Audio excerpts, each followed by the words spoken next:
Hello, and welcome to an explanatory video on the electronics component special condition. In this video, we will review the definition of what HPDC considers an electronic component, why these components are a special condition, the scope of the electronic component special condition, and finally how to properly use this special condition in the HPD builder.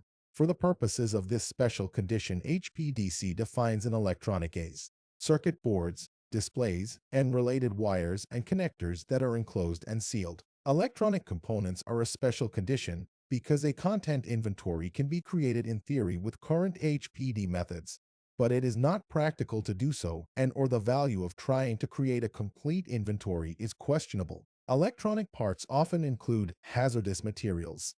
However, electronics are highly complex mixtures of materials and substances with a long and complicated supply chain, and they might comprise only a small part of the overall product. Inventorying them at the level expected for other contents may be difficult or impossible for a product manufacturer. Understanding the scope of this special condition is important since not all electronic components are allowed to be reported under this policy. This policy is only for electronics comprising 10% or less of the product by weight. If electronics comprise greater than 10% of the product by weight, they must be inventoried separately. Finally, the electronic components must be fully enclosed and sealed. There can be no possible exposure to the components during the use phase. Additional information that will help you use the electronic component special condition correctly is cases, housings, and other identifiable elements must be inventoried as a separate material on the HPD. An end-of-life management plan must be reported in order to publish your HPD. This could simply mean selecting that you do not have an end-of-life management plan, which is one of the options in the HPD builder. In this section, we will review how the electronic component special condition influences characterized, identified, and screened inputs on an HPD. The ingredient description is required for the HPD to be considered characterized. In this field, enter a specific description of the component and its function within the product.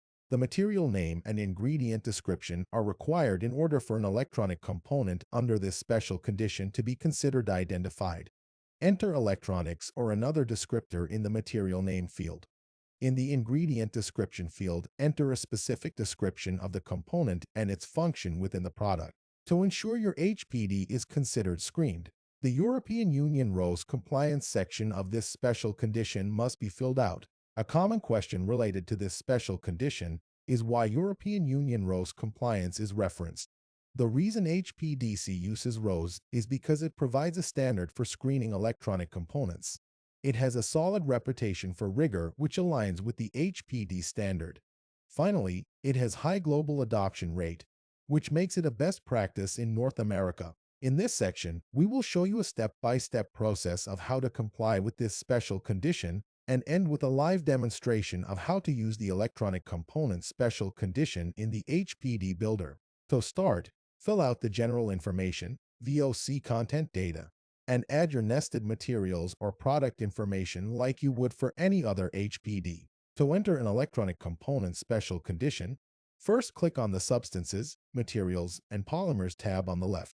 Second, click on the Materials tab, which is where you can enter the special condition. Third, click Add Material in the bottom right corner. Once you are in the Material data field, select your nested material, if applicable. Enter electronic for the material common name or another descriptor. Select the special condition type to be electronics component from the drop-down menu. The HPD builder will then provide the electronic specific information for you to fill out in this data field. After that, add your ingredient description and what its function is. Review the European Union RoHS compliance and add any exemptions. Finally, select from the drop-down menu for the end-of-life management plan for the product. All other fields are the same as entering a normal substance in the HPD builder. Fill these out and click Save Material. You should now see your electronic component added to your inventory. Now we will look at what this looks like in the live builder.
Thank you for watching this special condition video. If you have any questions, please contact us using the support email on the screen.